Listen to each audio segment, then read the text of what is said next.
Howdy folks, it's Donal Ward McCarthy here, Principal with 311 Realty Group, bringing you your update mid-August as to where our economy is. I'm recording this on the coattails of the inflation rate announcement this morning, August 15th, where we're at looking back at July figures. So we'll kind of have a quick chat about macro, what's going on in Canada's economy, and then we'll kind of dumb down a bit more into Toronto's housing market, and we'll leave you with that as most people are still focused on family time, holiday time in August.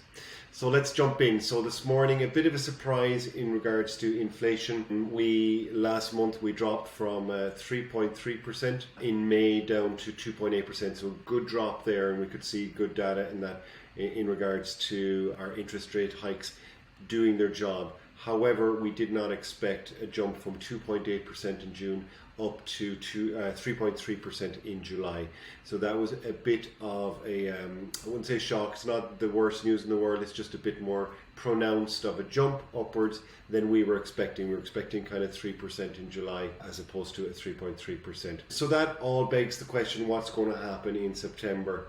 We were already being told by, I would say, a good majority, maybe 2/3 of the sources that we listen to and economists and stuff were saying that a rate hike was likely to happen again in September. I think that is a definitive right now.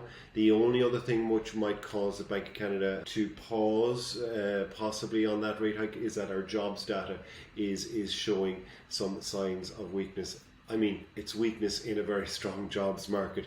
The economy shed about 6,400 jobs, I think, in July. Jobless rate is up to 5%, or the unemployment rate is up to about 5.5% across the country. You can see that here in this chart here. Unemployment rate has gone up 3.1%. Up 3.1% in Toronto. Our employment rate is up. Inflation obviously dropped to 2.8% in June. That's back up now to 3.3%. Our overnight lending rate is up at 5%. So anyways, look, likely, I'm calling it. Some people are saying there may not be. It's a 50-50 chance. I think it's more than that. It's probably a 75% chance that we will have that rate hike on September 6th. The only other thing that might belie that would be on September 1st. We're waiting for our jobs data again for the month of July. Our overall perspective as opposed to June data. So anyways, let's jump into Toronto really quickly here. Don't want to spend too much time on this. In a nutshell, our market is slowing down. It is heading towards a bit more of a buyer's balanced market.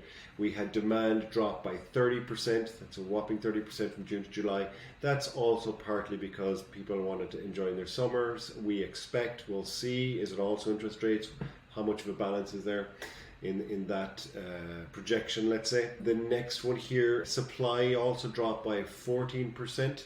Again, we'll ask the same question, what's going on there? Is it majority that people are just kind of focusing on summertime, holidays, vacation, family, all that stuff?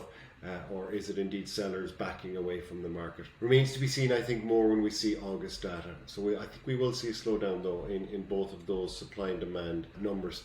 So what's happened to our price? Our price has also dropped to 5%, but as you can see here, if you look at an overall macro perspective in the Toronto market, still prices doing very well here despite our interest rates being so high. Our market, we are assuming, is not in threat of a major crash. So what we're saying to our sellers is really, we need to take a bit of time. Things take a bit longer to sell. Don't panic.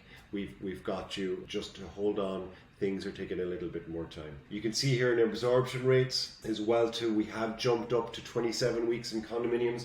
That is a, let's say, quote unquote, that is a buyer's market in condos, and we're up at 20 weeks in housing, so that is definitely a balanced market in the housing. So again, our message to our sellers today is, look, stand firm. Things take a little bit longer. We just need to be determined in our motivation with buyers. For the buyers, of course, out there, there are opportunities with some people who do need to sell, and sometimes there are opportunities there. Folks, that's my take on what's going on in mid-August. We'll talk to you mid-September after our rate hike on September 6th.